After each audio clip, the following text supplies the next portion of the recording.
ہر دم اس کوشش میں ہے کہ بندہ ایسا کام کر لے جس سے رب ناراض ہو جائے، پھر لوٹ کر جانا کس قدر مشکل ہو جاتا ہے۔ انسان اپنے گناہوں کی طرف دیکھتا ہے، وہ رب کی رحمت کی طرف نہیں دیکھتا۔ گناہ اسے پریشان کرتے ہیں، اسے لگتا ہے کیا منہ لے کر جاؤں۔ اسے یہ دیکھنا چاہیے کہ اللہ کی رحمت وسیع ہے۔ اللہ تعالیٰ کی رحمت کا اندازہ کرنا چاہتے ہیں، سمندر کے قطروں کو دیکھیے، ان سارے قطروں سے زیادہ وسعت ہے اس کی رحمت میں۔ ہواؤں کے ذروں کو دیکھیے، سارے ذرات سے زیادہ اس کی رحمت کی وسعت ہے۔ آپ اس کائنات کے ستاروں سیاروں کو دیکھیے، ان سب سے وسیع اللہ تعالیٰ کی رحمت ہے۔ ہوا کے جھونکوں کو دیکھیے، آپ سورج کی کرنوں کو دیکھیے، جتنی کرنیں زمین کی طرف آتی ہیں ان سے زیادہ اللہ تعالیٰ کی رحمت میں وسعت ہے۔ اللہ تعالیٰ کی رحمت کتنی وسعت رکھتی ہے، اس نے ارشاد فرمایا وَرَحْمَتِي وَسِعَتْ كُلَّ شَيْءٍ، میری رحمت نے ہر چیز کو اپنے دامن میں لے رکھا ہے۔ پھر یہ رحمت ملتی کس کو ہے؟ جہانوں کے بادشاہ نے فرمایا فَسَأَكْتُبُهَا لِلَّذِينَ يَتَّقُونَ وَيُؤْتُونَ الزَّكَاةَ وَالَّذِينَ هُمْ بِآيَاتِنَا يُؤْمِنُونَ، اور اس کے مستحق وہ لوگ ہیں جو تقوی اور زکوٰۃ کی ادائیگی کے ساتھ ہماری نشانیوں پر ایمان لاتے ہیں۔ تو رب کی رحمت وسیع ہے، لوٹ چلیں رب کی طرف۔ اس کی رحمت میں کوئی کمی نہیں آتی۔ اگر ایک چڑیا سمندر سے چونچ بھر لے تو سمندر کو کیا فرق پڑتا ہے؟ اگر اس کائنات کے تمام جن و انسانوں کی تمام ضروریات کو پورا کر دیا جائے تب بھی اس کی رحمت میں کوئی کمی نہیں آتی۔ ہاں، اس نے فرمایا ہے ان رحمت اللہ قریب من المحسنین، یقیناً اللہ تعالیٰ کی رحمت نیک لوگوں کے قریب ہوتی ہے۔ اس کے فضل کی انتہا ہے کہ اس نے نیکی کی طرف جانے کا راستہ کھلا رکھا ہے۔ یہ راستہ توبہ کے دروازے سے ہو کے جاتا ہے، اور وہ کتنا ہی ناراض ہو، اس نے اپنی ناراضگی پر اپنی رحمت کو غالب رکھا ہے۔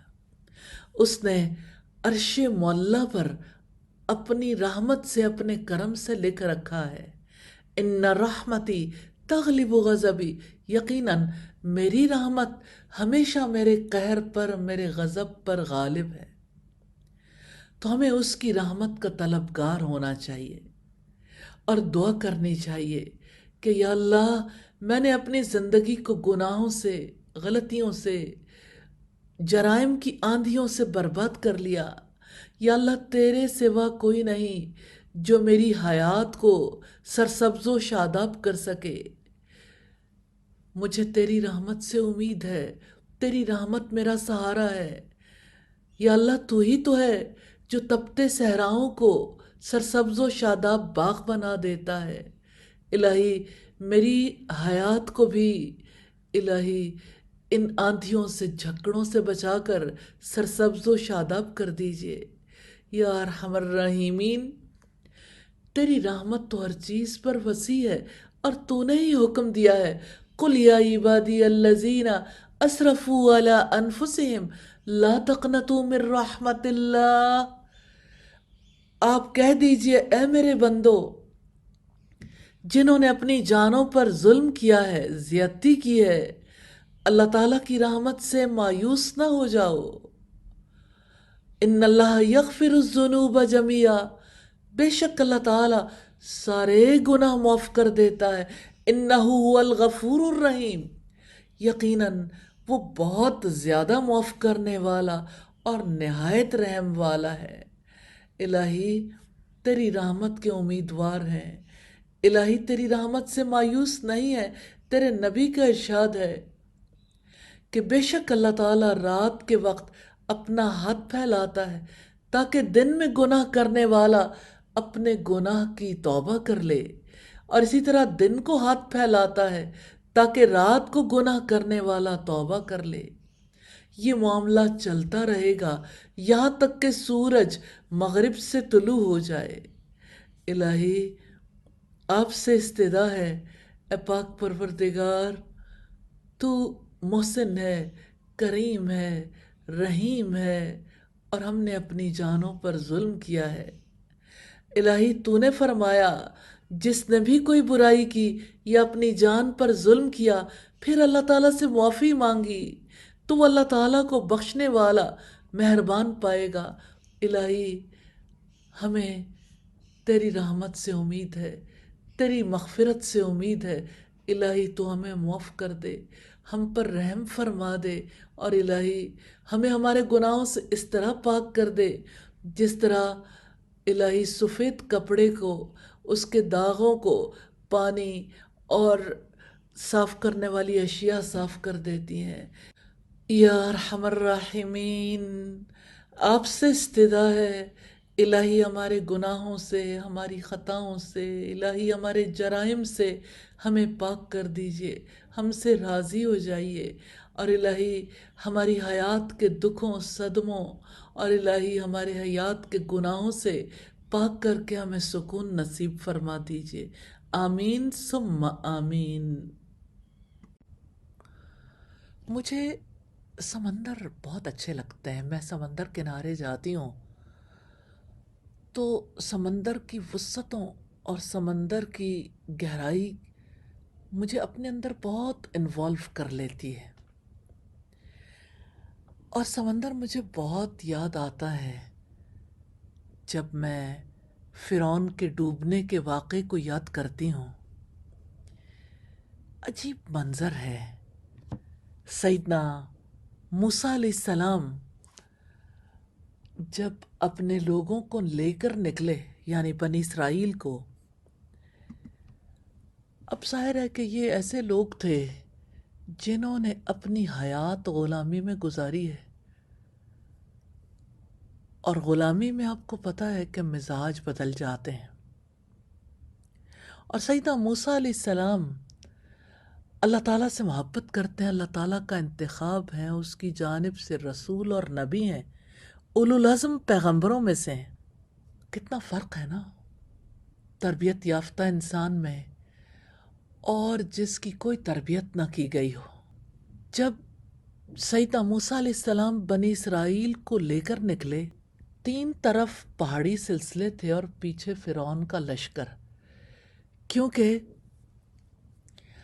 آل فرعون نے ان کا پیچھا کیا تھا، انہیں پکڑنا چاہا تھا۔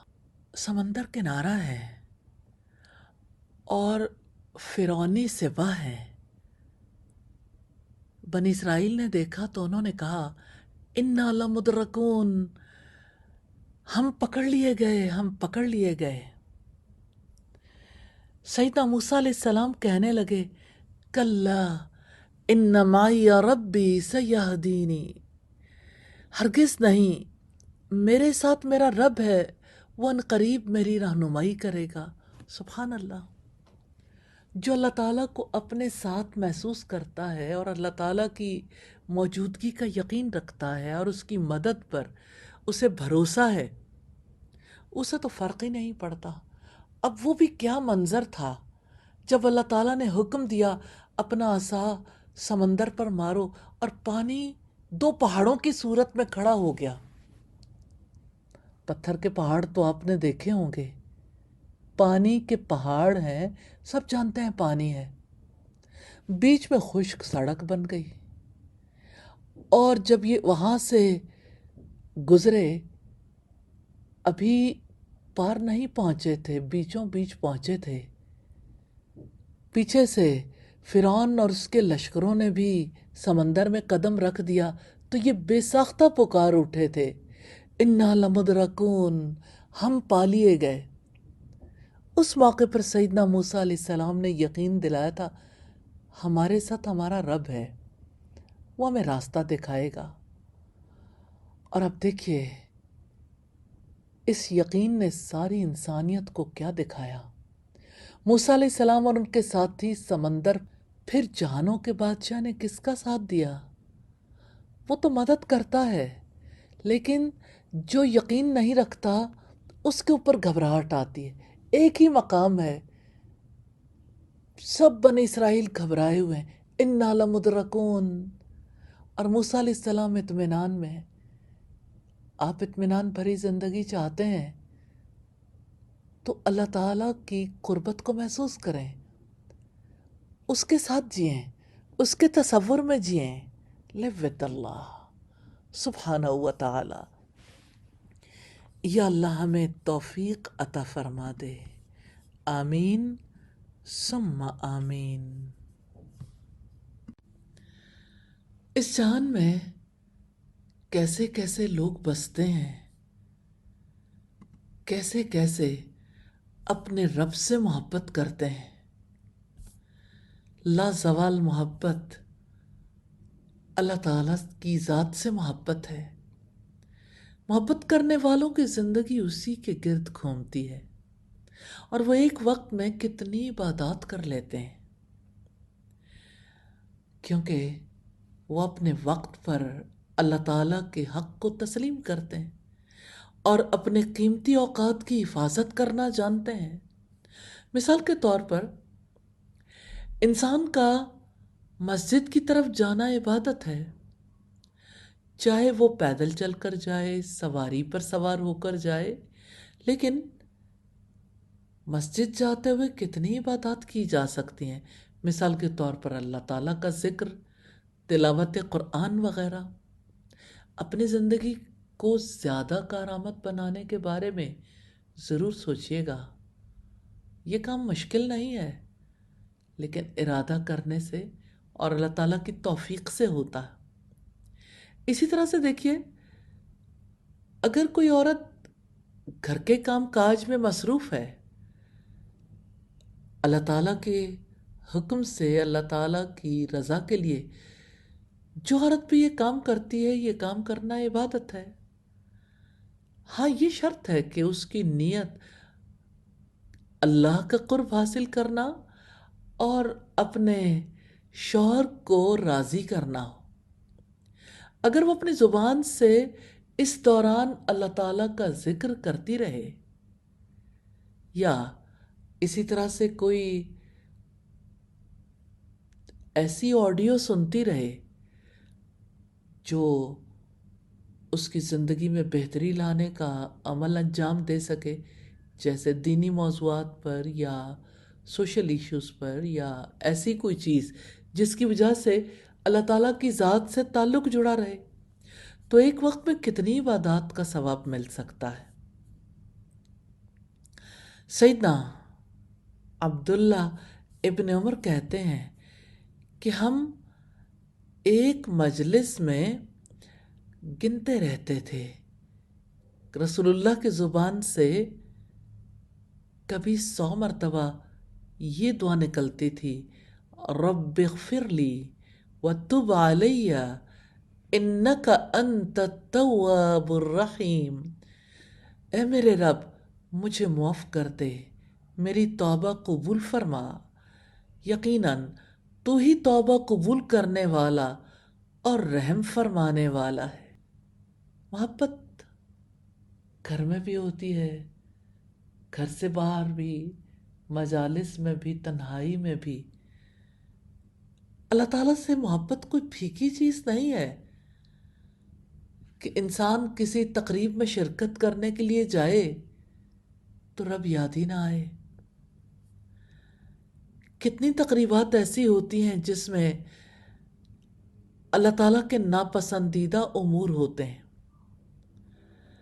لیکن جو اللہ تعالیٰ سے محبت کرتا ہے وہ کس طرح سے سم ٹائمز اپنے ارد گرد بیٹھنے والوں کو اپنے رب کی باتیں بتاتا ہے، یا پھر اللہ تعالیٰ کا ذکر کرتا ہے، تو ایک وقت میں کئی عبادات۔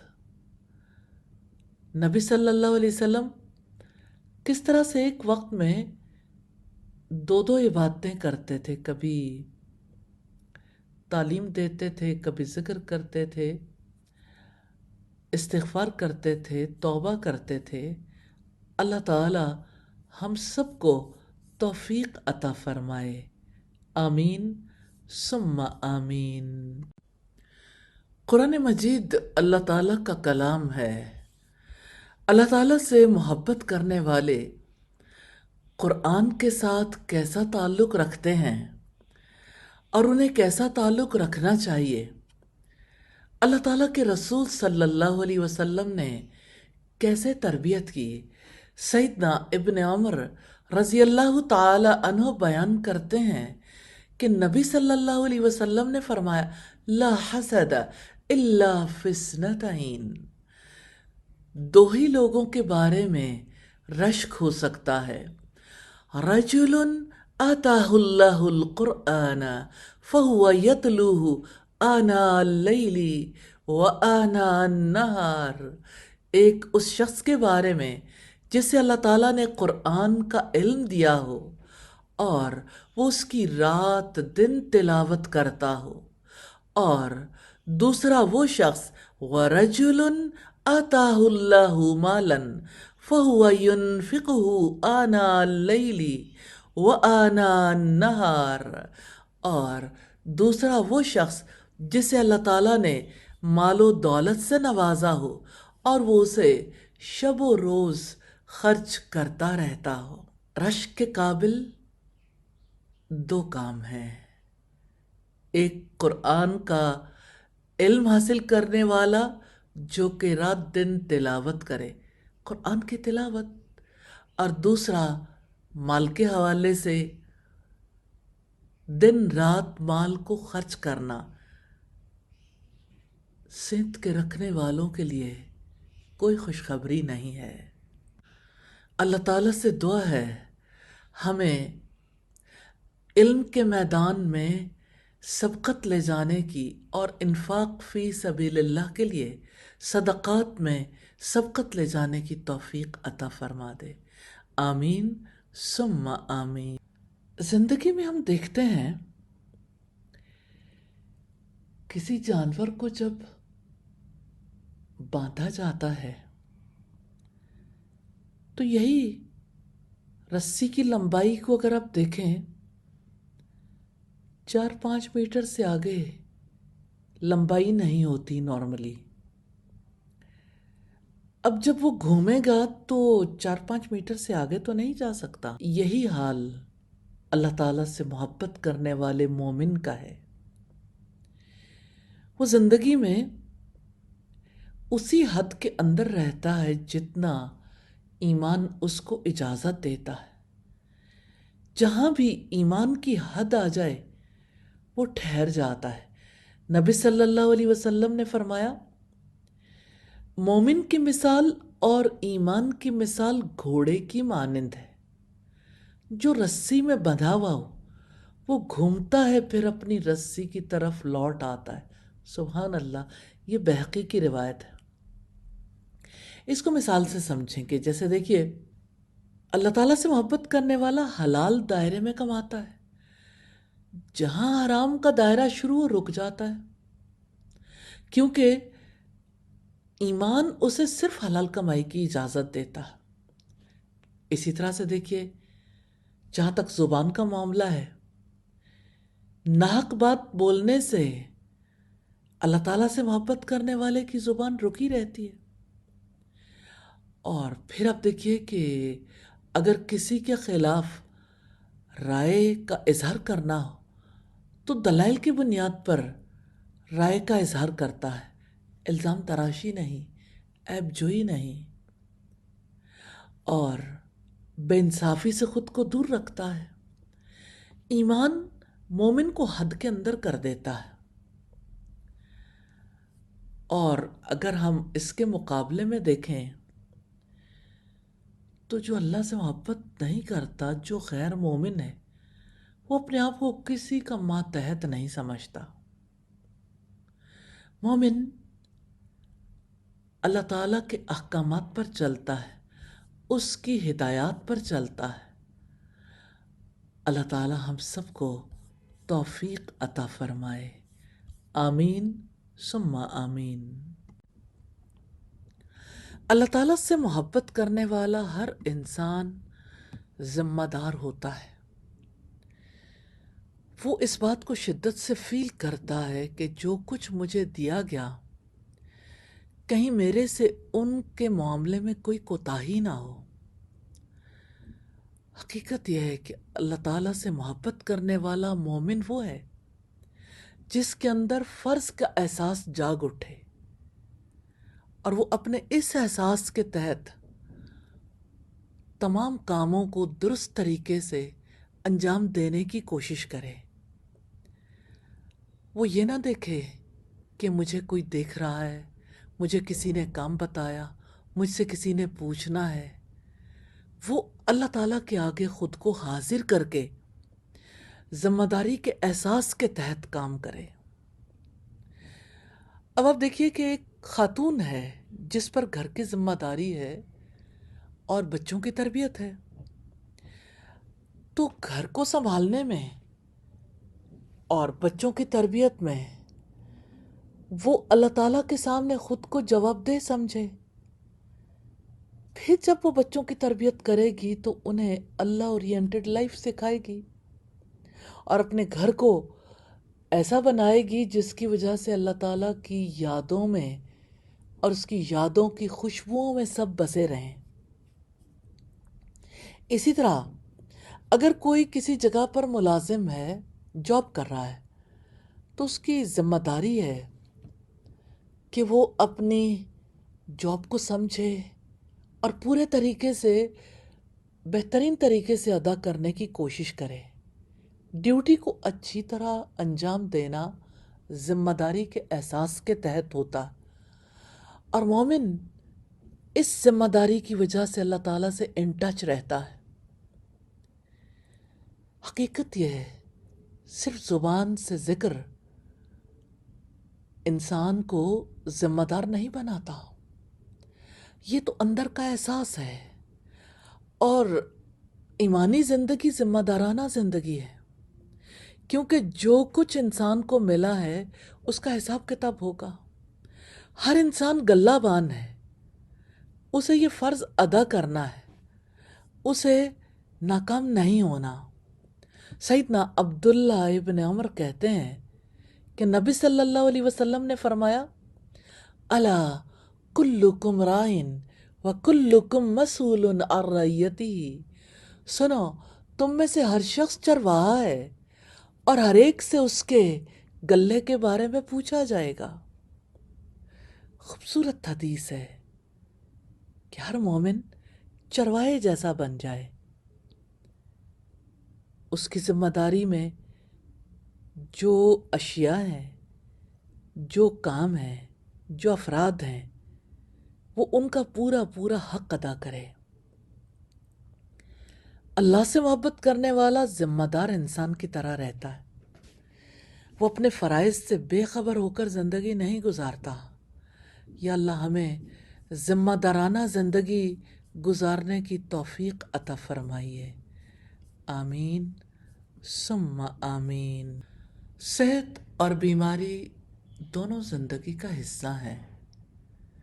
انسان جب بیمار ہو جاتا ہے تو سب سے زیادہ اسے یہ خوف گھیر لیتا ہے کہ اب یہ بیماری بڑھ جائے گی، پھیل جائے گی، پھر کیا ہوگا۔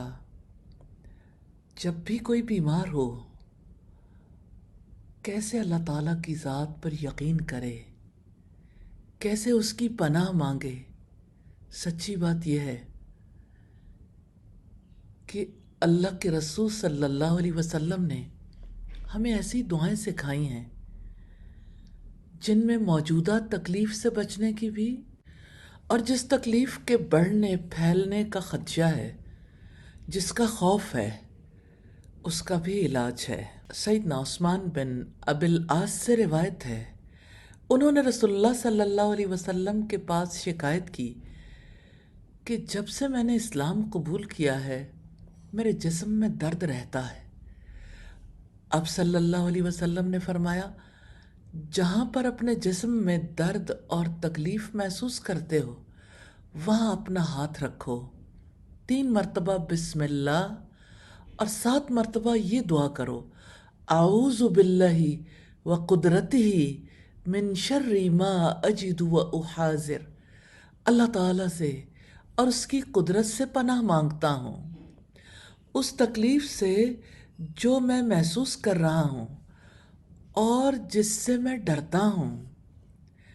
اس دعا میں دونوں طرح کی پناہ ہے اور ریلی درد کا بہترین علاج ہے۔ اور بیماری میں انسان کو جو چیز پریشان کرتی ہے نا، وہ فیئر ہے۔ اور آج خوف ہی تو بکتا ہے، خوف کی تو تجارت ہے، بیماری سے زیادہ بیماری کا خوف، اور خوف سے ہی لوگ ختم ہو جاتے ہیں۔ جو اللہ تعالیٰ کا سہارا تھام لیتا ہے، اللہ تعالیٰ اسے خوف سے نکال دیتے ہیں۔ اللہ تعالیٰ ہمیں اپنے سے مانگنے کی توفیق عطا کرے، آمین ثم آمین۔ اللہ سبحانہ و تعالیٰ سے محبت کرنے والوں کی زندگی میں وہ محبت کیسے جھلکتی ہے؟ محبتوں کے رنگ بھی نرالے ہیں۔ وہ محبت کبھی اخلاص کی صورت میں جھلکتی ہے، کبھی ایمان کی صورت میں جھلکتی ہے، کبھی عمل صالح کی صورت میں جھلکتی ہے، کبھی درگزر کی صورت میں جھلکتی ہے۔ نبی صلی اللہ علیہ وسلم نے فرمایا، ان اللہ تعالی عفو یحب العفو، بے شک اللہ تعالیٰ درگزر کرنے والا ہے اور درگزر کرنے کو معاف کرنے کو پسند کرتا ہے۔ جہانوں کے بادشاہ نے فرمایا، وَأَن تَعْفُوا أَقْرَبُ لِلتَّقْوَىٰ، تمہارا معاف کر دینا تقوی کے بہت قریب ہے۔ یہ جو عفو ہے نا، اس کا مطلب کیا ہے کہ انسان قصاص یا مالی جرمانے کا مستحق ہے مگر اسے چھوڑ دے، غلطی کی بنا پر جو مواخذہ ہے اسے چھوڑ دے۔ اور صف کا مطلب ہے دل سے غلطی کو معاف کر دینا۔ عفو اللہ تعالیٰ کے ناموں میں شامل ہے۔ رب العزت نے ایمان والوں کی تعریف کی ہے، وَإِذَا مَا غَضِبُوا هُمْ يَغْفِرُونَ، اور جب انہیں غصہ آتا ہے وہ بخش دیتے ہیں، معاف کر دیتے ہیں۔ تو عفو ان اعمال میں شامل ہے جن کے ذریعے انسان اللہ تعالیٰ کا قرب حاصل کر لیتا ہے۔ درگزر کرنا اللہ تعالیٰ کی صفات میں شامل ہے۔ اللہ تعالیٰ بندوں کو عذاب دینے کی قدرت رکھتا ہے، اس کے باوجود عفو و درگزر سے کام لیتا ہے اور توجہ دلاتا ہے، وَلْيَعْفُوا وَلْيَصْفَحُوا، اور معاف کر دینا اور درگزر کر لینا چاہیے۔ یہ سیدنا ابو بکر صدیق کے بارے میں کہا گیا، اَلَا تُحِبُّونَ أَن يَغْفِرَ اللَّهُ لَكُمْ وَاللَّهُ غَفُورٌ رَحِيمٌ، کیا تم نہیں چاہتے کہ اللہ تعالیٰ تمہارے قصور معاف کر دے؟ اور اللہ تعالیٰ قصوروں کا معاف فرمانے والا، نہایت رحم والا ہے۔ نبی صلی اللہ علیہ وسلم نے کیسی کیسی حالت میں غصے پر کنٹرول کیا، لوگوں سے درگزر کیا اور درگزر کرنا سکھایا۔ اب صلی اللہ علیہ وسلم نے فرمایا، سب سے زیادہ اجر والا گھونٹ اللہ تعالیٰ کے ہاں غصے کا گھونٹ ہے، جسے بندہ اللہ تعالیٰ کی رضا چاہتے ہوئے پی جاتا ہے۔ اور آپ نے فرمایا، جو شخص غصے کو نافذ کرنے کی طاقت رکھنے کے باوجود اسے روک لیتا ہے اور پی لیتا ہے، تو اللہ تعالیٰ اسے قیامت کے دن لوگوں کے سامنے بلائے گا اور اسے اختیار دے گا جس حور کو وہ چاہے پسند کر لے۔ تو غصے کو کنٹرول کرنا اور عفو درگزر کرنا اور کسی کے ساتھ حسن معاملہ کرنا اعلیٰ درجے کی نیکی ہے اور اللہ تعالیٰ سے محبت کی دلیل ہے۔ نبی صلی اللہ علیہ وسلم نے فرمایا ما نقصت صدقۃ من مال ما زاد اللہ عبدا بعفو الا عزا وما تواضع احد للہ الا رفعہ اللہ. اللہ تعالیٰ صدقے کے مال میں کمی نہیں کرتا، درگزر کرنے کی وجہ سے بندے کو عزت میں زیادہ کرتا ہے، اور جو کوئی اللہ تعالیٰ کے لیے تواضع اختیار کرے گا اللہ تعالیٰ اس سے بلندی عطا کریں گے. اس کے دو مطلب ہیں کہ جس نے عفو درگزر سے کام لیا وہ لوگوں کے دلوں میں عزت پائے گا، اور دوسرے یہ کہ آخرت میں اجر اور عزت دینا مراد ہے، یعنی دنیا و آخرت میں اجر کا مستحق ہوگا. سیدنا ابن عباس کا قول ہے جس نے قصاص ترک کر دیا اور اپنے اور ظالم کے درمیان عفو درگزر کے ذریعے درستی کر لی تو اس کا اجر اللہ کے ذمہ ہے، یعنی اس کام کی وجہ سے اللہ تعالیٰ اسے اجر سے نوازے گا، کیونکہ یہ اعلیٰ اخلاق کی علامت ہے اور بڑے اچھے کاموں میں سے ہے. درگزر کرنا اعلیٰ اخلاق بھی ہے، اور درگزر کرنا اللہ تعالیٰ کی محبت کی علامت بھی ہے. یا ارحم الراحمین ہمیں درگزر کرنا نصیب فرما دے. آمین ثم آمین. اللہ تعالیٰ سے محبت کرنے والے اس کے رسول سے، اس کی کتاب سے محبت رکھتے ہیں، علم سے محبت رکھتے ہیں. میں تاریخ اسلامی سے کچھ واقعات علم کی محبت اور علم کے شوق کے حوالے سے آپ کی نظر کرنا چاہتی ہوں. سیدنا ابن حنظلہ ایک خاموش اور گوشہ نشین صحابی تھے. ایک روز وہ سیدنا ابو الدرداء کے پاس سے ہو کر گزرے. انہوں نے ان کو دیکھ کر کہا کلمتن تنفعنا ولا تضرک، کچھ ارشاد فرمائیے جو ہمیں نفع دے اور آپ کے لیے نقصان دہ نہ ہو. انہوں نے ایک حدیث بیان کی. سیدنا ابو الدرداء اس قدر خوش ہوئے، سر اٹھا کر کہا آپ نے رسول اللہ سے یہ سنا ہے؟ انہوں نے کہا ہاں. پھر بار بار اس جملے کو دہراتے رہے. اسی طرح وہ کئی بار ان کے پاس سے گزرے اور انہوں نے نفع مند بات کی استدعا کی اور انہوں نے ایک حدیث بیان کر دی. ان کا کیسا تعلق تھا آپس کا. اللہ تعالیٰ سے محبت نے انہیں کیسے مقام پر فائز کر دیا تھا. انہیں کس طرح سے نبی صلی اللہ علیہ وسلم کی باتوں سے، آپ کی تعلیمات سے محبت تھی. ہر بار وہ اپنے نبی کی بات سننا چاہتے تھے. یہ علم کی محبت ہے جو اللہ تعالیٰ کی محبت تک لے جاتی ہے. ایک بار ایک صحابی نماز پڑھ رہے تھے. آپ نے ان سے کچھ کہا جس کو اور صحابہ نے نہیں سنا. جب وہ پلٹے تو تمام صحابہ نے ان کو گھیر لیا اور کہا کہ آپ نے کیا فرمایا؟ راوی کہتے ہیں کہ آپ نے فرمایا قریب ہے کہ تم میں سے کوئی فجر 4 رکعت پڑھے. یعنی اس موقع پر آپ صلی اللہ علیہ وسلم نے جو تعلیم دی تھی، کیسے وہ اس علم کے پیاسے تھے، کیسے وہ صحابہ کرام اکٹھے ہو گئے. ایسا نہیں تھا کہ وہ اپنے نبی کو چھوڑ کر کسی صحابی کو بڑا بنا رہے تھے.